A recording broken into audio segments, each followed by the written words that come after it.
Olá, aqui é o Rodrigo Daniel e nesse vídeo eu quero explicar alguns pontos importantes sobre a nova lei que trouxe ânimo e esperança para os brasileiros endividados. A lei chamada Lei do Superendividamento é a Lei número 14181 de 1º de julho de 2021 e ela altera a Lei número 8078 de setembro de 90 do Código de Defesa do Consumidor e a Lei número 10741 de outubro de 2003 do Estatuto do Idoso. O intuito da criação dessa lei é aperfeiçoar a disciplina do crédito ao consumidor, prevenir e tratar o superendividamento. Ela concede mais elementos para a proteção de cidadãos endividados e as principais mudanças são as seguintes. Será possível renegociar com todos os credores ao mesmo tempo. Segundo divulgado pelo governo federal, mediante pedido formulado pelo consumidor superendividado, o juiz poderá começar um processo de repactuação das dívidas com a presença de todos os credores, para o qual, na audiência, o consumidor poderá apresentar um plano de pagamento com prazo máximo para quitação, preservadas as garantias originais. Caso não haja acordo, o juiz poderá determinar um plano judicial obrigatório para o credor e seus devedores, estabelecendo prazos, valores e formas de pagamento, respeitando-se o mínimo para o consumidor conseguir sobreviver. A lei também introduz à renegociação a necessidade de observação do conceito de mínimo existencial, definindo uma quantia mínima da renda do devedor que não poderá ser usada para pagar as dívidas. A intenção, de acordo com o governo, é de impedir que a pessoa tenha de contrair novas dívidas para pagar despesas mínimas como conta de água, conta de luz, conta de telefone ou mesmo pagar as dívidas antigas. De acordo com o texto, ficou proibido assediar ou pressionar o consumidor para contratar o fornecimento de produtos, serviço ou crédito, principalmente se tratar de consumidor idoso, analfabeto, doente ou em estado de vulnerabilidade agravada ou se a contratação envolver prêmio. Bom, o consumidor pode repactuar o conjunto de seus débitos em uma conciliação com os credores. Se não tiver acordo, o juiz determinará um plano compulsório de pagamento. Após quase 10 anos de tramitação no Congresso Nacional, a Lei do Superendividamento finalmente está em vigor. Sancionada há menos de um mês, ela estabelece mudanças na relação entre os consumidores e seus credores, dentre as quais uma chamou especial atenção de quem não está conseguindo sair do vermelho. É a possibilidade de repactuar o conjunto das dívidas com a garantia de um mínimo existencial. Funciona como uma espécie de recuperação judicial, que já é comum com empresas em dificuldade financeira. Elas solicitam renegociar suas dívidas com os credores, mantendo as suas atividades. Esse arranjo permite negociações alinhadas com a capacidade de pagamento total do consumidor. Até aqui não haviam mecanismos formais que unificassem os débitos na hora de propor uma repactuação. Se tivesse dívidas em dois bancos diferentes, o consumidor precisaria renegociar individualmente com cada um.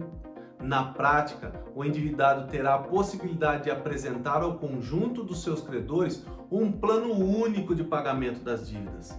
Se ele não for aceito, quem definirá as condições da quitação será um juiz e de maneira compulsória. Ou seja, o credor será forçado a aceitar e é isso que deverá despertar o interesse dos credores em chegar a um acordo. Mas como isso tudo funcionará na prática? Que passos um superendividado deverá seguir para conseguir a renegociação? Primeiro, vamos entender o que é alguém superendividado. Para acionar a possibilidade de renegociação prevista na lei do superendividamento, é preciso ser um superendividado. que seriam os consumidores de boa fé impossibilitados de pagar a totalidade de suas dívidas de consumo sem comprometer o que chamaram de mínimo existencial, que são os recursos necessários para manter condições elementares de uma vida digna.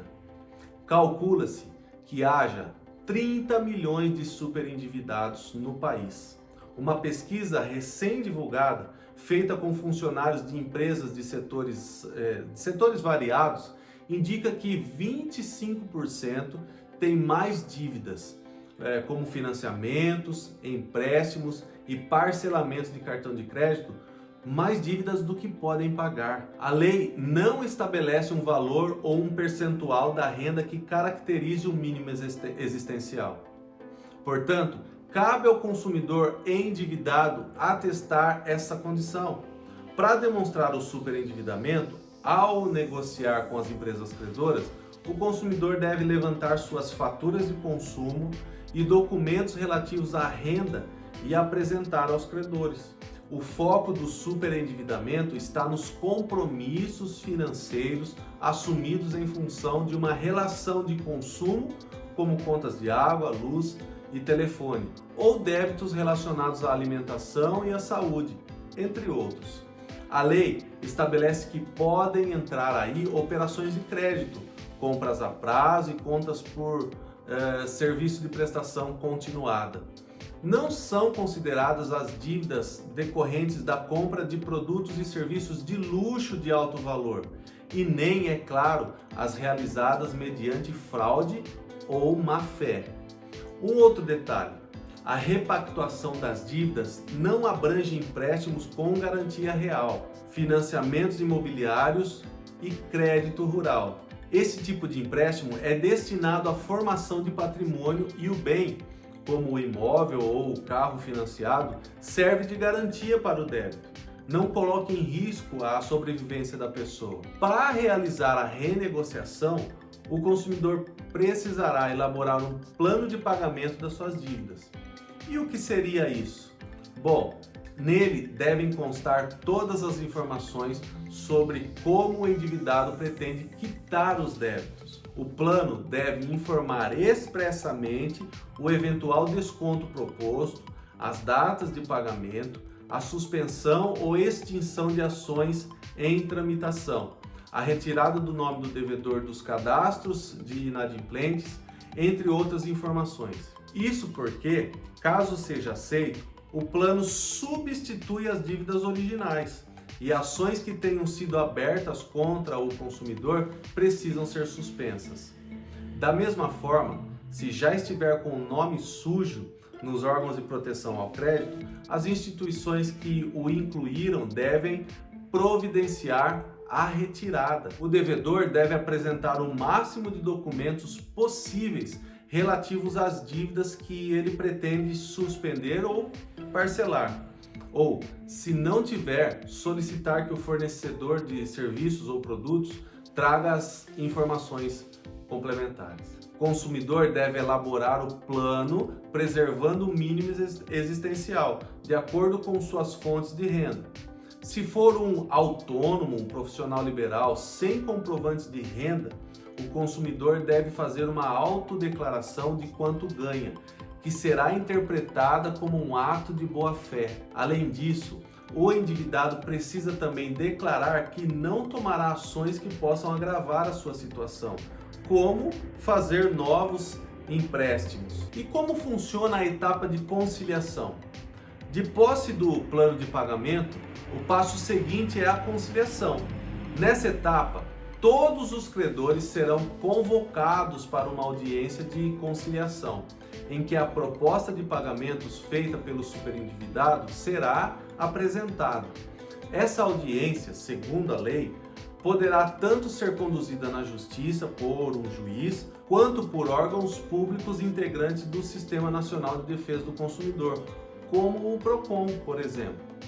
Inclusive, o PROCON São Paulo já está colocando para funcionar uma central de negociações. Ela deverá estar disponível aos consumidores nas próximas 2 semanas. Por meio de um formulário no site da entidade, o consumidor deverá se identificar, assumir a condição de superendividado, indicar todos os seus credores e o valor total dos débitos. Eles estimam que uma pessoa não leve mais do que 2 minutos para fazer o cadastro. Por meio de convênios que estão sendo estabelecidos com entidades como o Febraban e birros de crédito como o Serasa e Boa Vista SPC, a Central do Procon São Paulo ainda fará uma checagem adicional de outros débitos que eventualmente o consumidor tenha em seu nome, para que todos sejam incluídos na negociação. Os técnicos do Procon São Paulo, inclusive, poderão auxiliar o consumidor na elaboração do plano de pagamento da dívida, com base nas informações inseridas no formulário. A audiência, realizada online, será conduzida por um conciliador do órgão. Se houver acordo, o plano começa a valer. Se não, a Central do Procon São Paulo encaminhará a documentação para a Defensoria Pública, com a qual tem um convênio, para que o consumidor possa seguir com a negociação na Justiça. A renegociação tende a causar uma enxurrada de ações na Justiça, e esse não é o objetivo da lei. O que ela propõe é devolver a vida normal de consumo ao superendividado, e por isso estão oferecendo essa alternativa. A Central de Negociação do Procon São Paulo é a primeira a ser criada no país e atende apenas os consumidores do estado de São Paulo. No entanto, todos os PROCONs possuem algum tipo de serviço de atendimento a pessoas endividadas, podendo orientar ou mediar o processo. Por isso, o melhor é começar a jornada da negociação pelos órgãos de defesa do consumidor, mesmo que não tenham um núcleo específico. Não existe obrigatoriedade do consumidor de procurar os PROCONs ou o Poder Judiciário primeiro para repactuar as suas dívidas. Ele pode optar por qual via gostaria de seguir. O que é importante é que a via administrativa, por meio dos PROCONs, ocorre sempre sem custos. Já em relação ao judiciário, pode haver a necessidade de pagamento de custas judiciais e honorários advocatícios. Dependendo do valor das dívidas, o superendividado pode entrar com o processo de repactuação em um juizado especial cível, também conhecido como juizado de pequenas causas. Para valores de até 20 salários mínimos, não é preciso acionar um advogado. Para valores entre 20 e 40 salários mínimos, sim. E para valores acima disso, o caminho é buscar a justiça comum, também com advogado. Um detalhe: os credores que não comparecerem à conciliação terão seus créditos suspensos e a aplicação de juros e correção monetária será interrompida. Eles ficarão sujeitos ao plano que for aprovado, porém vão para o fim da fila. Serão pagos apenas após os credores que compareceram. E se não deu acordo, o que acontece depois? Imagine que depois de todos os passos anteriores, os credores, na audiência de conciliação em juízo ou em um órgão de defesa do consumidor, não aceitem o plano de pagamento proposto pelo endividado. O que acontece? Bom, nesse caso, é o juiz quem definirá as condições de pagamento aos credores em um plano judicial compulsório, como define a lei. Segundo a lei do superendividamento, o plano compulsório deve assegurar aos credores, pelo menos, o pagamento do principal, ou seja, o valor que o consumidor tomou emprestado em uma operação de crédito ou o valor original de uma conta de consumo, sem contar multas ou juros. Também precisa constar no documento qual índice de preço será utilizado para corrigir os pagamentos, que devem ser parcelas mensais de mesmo valor. A primeira precisa ser paga em até 180 dias da homologação do plano, com prazo limite de 5 anos. Diante da possibilidade de aprovação das condições pelo juiz, não é interessante para os credores deixarem de participar do processo. Quando não participa, o banco ou outro credor abre mão de negociar e precisa aceitar o plano compulsório. Isso deve elevar a presença deles na etapa de conciliação. Ao contrário do que algumas pessoas pensam, a lei do superendividamento não é um incentivo à inadimplência, nem um perdão ao consumidor. Uma das razões é o fato de que uma nova repactuação nos mesmos moldes só pode ser solicitada novamente depois de 2 anos do fim do primeiro plano de pagamento das dívidas. Além da repactuação das dívidas, a lei do superendividamento, que alterou o Código de Defesa do Consumidor, como eu já citei anteriormente, também estabeleceu outras mudanças. Olha as principais. A lei do superendividamento determina que os bancos estão proibidos de ocultar os riscos de contratação de um crédito, devendo cultivar a transparência ao consumidor durante o processo. Segundo a lei, qualquer pressão dos bancos e instituições financeiras para seduzir os consumidores, envolvendo prêmio, por exemplo, é ilegal, especialmente contra as pessoas idosas, analfabetas ou vulneráveis. Com a nova lei, as instituições financeiras são obrigadas a informar previamente aos consumidores o custo efetivo total do crédito contratado, incluindo todos os juros, tarifas, taxas e encargos sobre o atraso. Bom, esse foi um resumo. Eu trouxe aqui para você um resumo do que é a lei do superendividamento. Se você está com alguma dúvida, ficou com alguma dúvida, não ficou clara alguma informação, deixa aqui embaixo um comentário, deixa uma pergunta que na medida do possível eu vou responder para você em relação ao assunto que nós estamos falando aqui nesse vídeo. É importante também você lembrar que não adianta você fazer um plano de quitação de dívidas se valendo dessa oportunidade da nova lei do superendividamento se você não organizar as suas finanças. Fatalmente você vai voltar a se endividar se não tiver uma mudança de postura, uma mudança de posicionamento, um entendimento sobre organização financeira, uma prévia educação financeira para que você não caia no mesmo erro. Como eu sempre falo, nem sempre o problema é a falta de dinheiro. Na maioria dos casos, é a falta de organização financeira.